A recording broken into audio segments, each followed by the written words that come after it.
Presence come up behind me, which was overwhelming and cosmic and powerful, and I began to become fearful.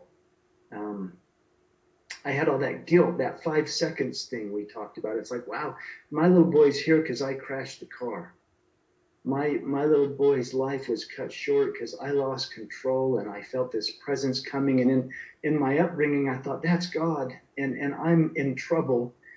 And I began to be fearful, and I had the thought, I hope I can be forgiven.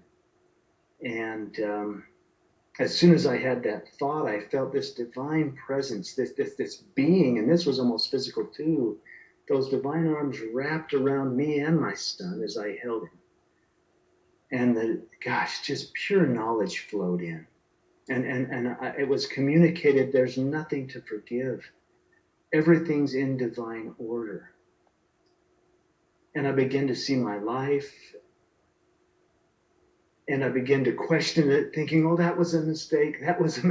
And yet this divine being said, that's your judgment of it, not ours. I just completely understood how it was that I came to be at that point in that hospital bed, in that moment, lying there, dying from end-stage cancer. I actually understood how every choice and every decision that I had made in my life, in every moment in time, had led me to that point. And I could see it.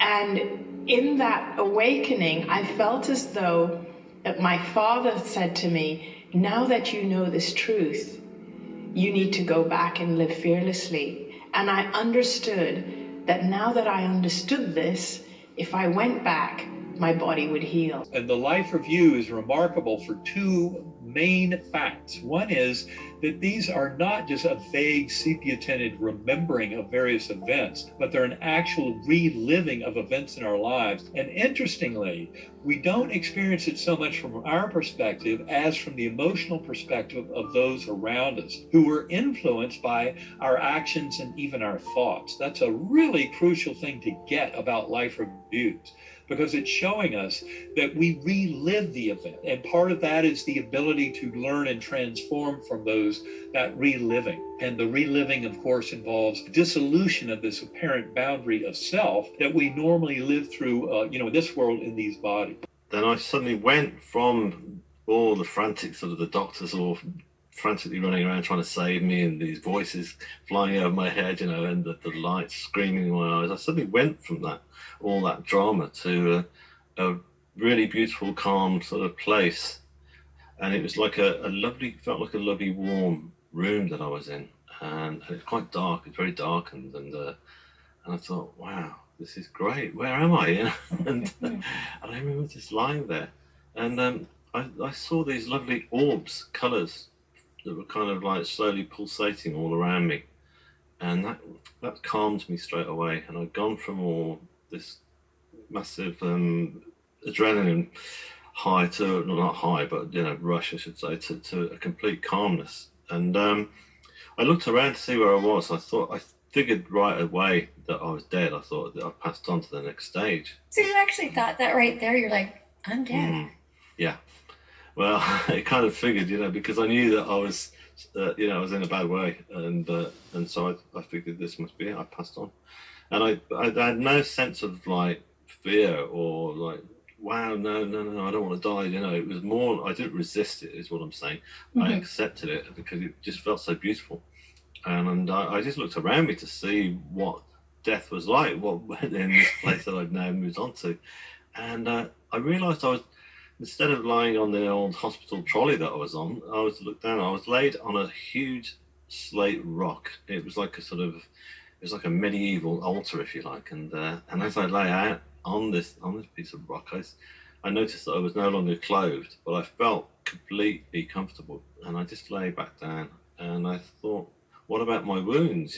So I looked, and my left arm was back in place. Everything was unscathed. Everything looked totally healed, and so I thought, wow, this is amazing. Then I looked up, I felt a presence that there was somebody close by, like there was somebody else near, and then when I looked up, I saw at the right of my feet, it's like this, like an androgynous being, like neither male nor female, stood there, just gazing at me with this lovely smile, like a very calming smile. And I thought, who are you? I thought, I know you, don't I? And I thought, I've known you the whole of my life and beyond. There was this real connection, you know. I don't know if you know, if you've been to a party or whatever, and you meet somebody for the first time, and you get chatting, and you say to each other, I feel like I've known you for ages, you know. And it was very much like that, but a lot stronger, you know. It was like, wow. And this beautiful being was just, felt like it was caring for me as well. I felt like this sense of care, and I felt completely at ease in the presence of it. And so I lay back down, and as I did, then I looked up, and there were like 3 grids of white light suddenly were closing in on me, and these grids of white light were shining right into my eyes, and I couldn't take my gaze away, because I felt like this light was so beautiful and pure that it was healing me. And I just figured, how come I can look into this light and it's not hurting my eyes like sunlight or electric light? But it didn't, you know. It's absolutely cool. And then I felt the presence of 2 other beings, and I looked, and either side of me were 2 females that had suddenly appeared, and they got their hands kind of stretched out over my body, and they were just kind of like hovering their hands over, and it was as if there was this love coming from their hands into my body. And it was like, oh, it's like my whole body was just kind of almost like every molecule was kind of vibrating with this sensation of love. Well, yeah, one of them was like kind of sort of very European looking, and with brown hair and green eyes, and the other one was more American Indian or Asian Indian in appearance, and she was just looking at me again. I didn't know these 2. I didn't feel like I had any strong connection with them both, but all I felt was that they were healing my soul, you know. They were healing not the trauma that I just had in the accident, but all the anxiety and all the heaviness that I carried throughout my whole life was just kind of dispersed, and it was all disappearing from me. So it was a fantastic sensation. That sounds so beautiful. No wonder you weren't scared to be there. And then tell us more. I'm riveted. Yeah, no, that's cool. Yeah.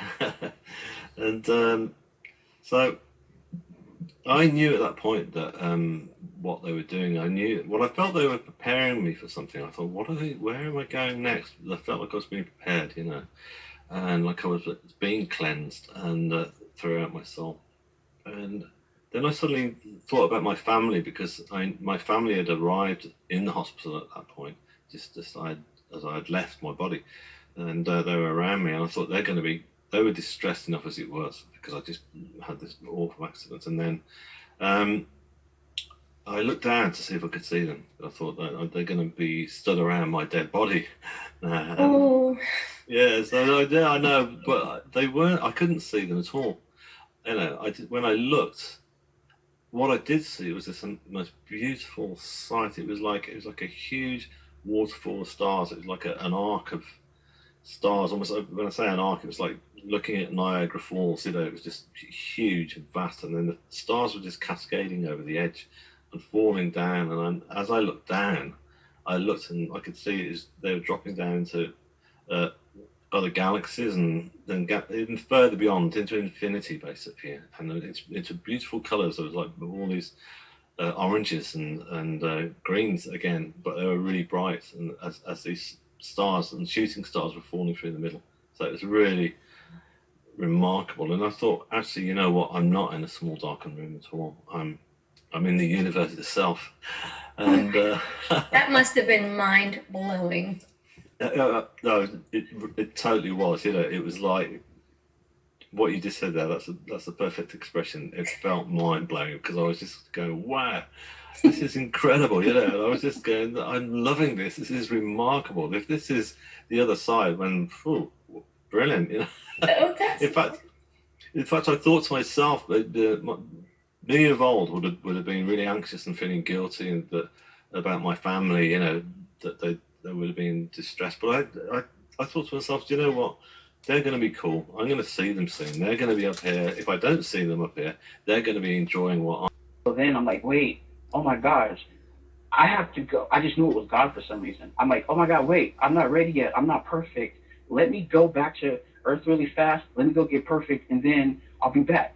I'll be back. I felt I felt my body was weird, but all over I felt mistakes. Like I felt like these little blemishes around my body, and I was like, wait, no, let me go and move them. I'll be back. He said, no, I want you now the way you are. I'm like, no, you don't understand. You don't understand the things going on in his life that I say curse words, you know?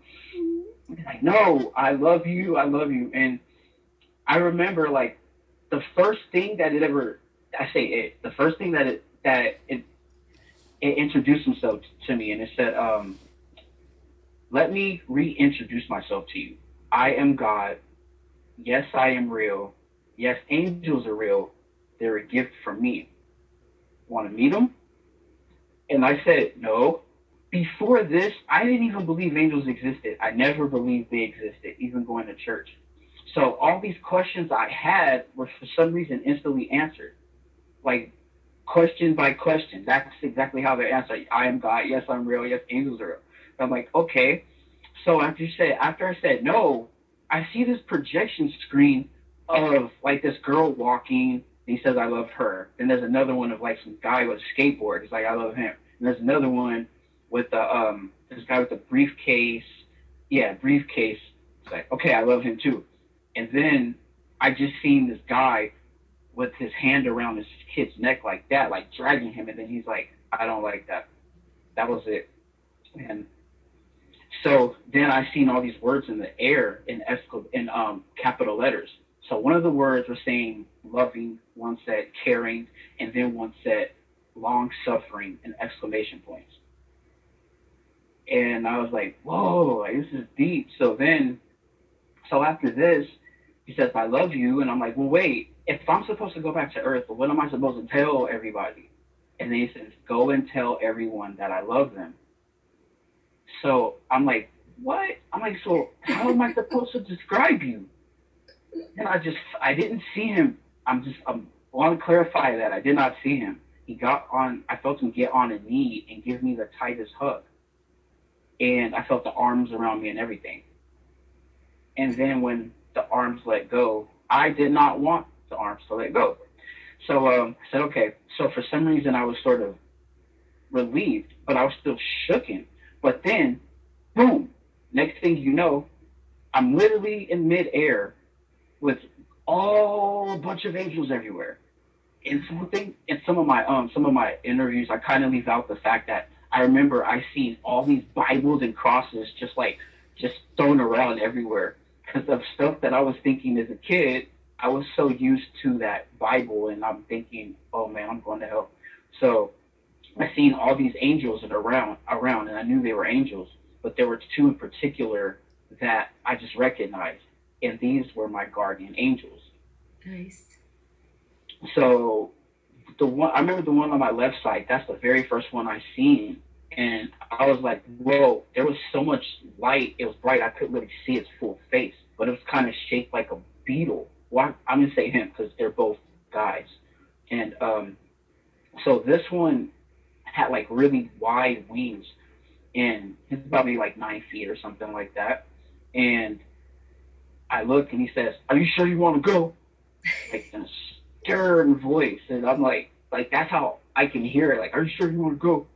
Then I look to my right-hand side, and then I see this angel right here, more like a construction worker. He was huge. He was buff. And he had like a red flannel shirt, sleeves rolled up to the elbows. So cool.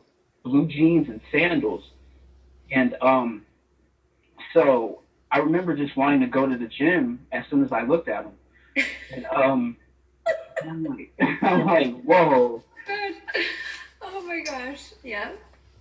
So I looked, and I'm like, whoa. I looked at his sandal, and I'm like, there's so much light to you. If you were to step on the ground, half the city would be gone, huh? He says, yeah. So then he looks at me, and he's all like, you have so much to do for so many people.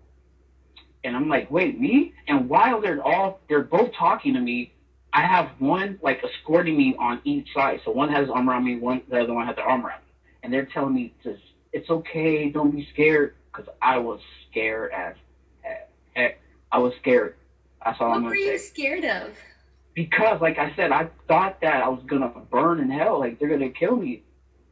I've envisioned Jesus as this killer, God as this killer. This is the churches that I have been in have conditioned me like this. If you don't read this book, this is the only book you can read in order to make it to heaven. Something always scared me about that.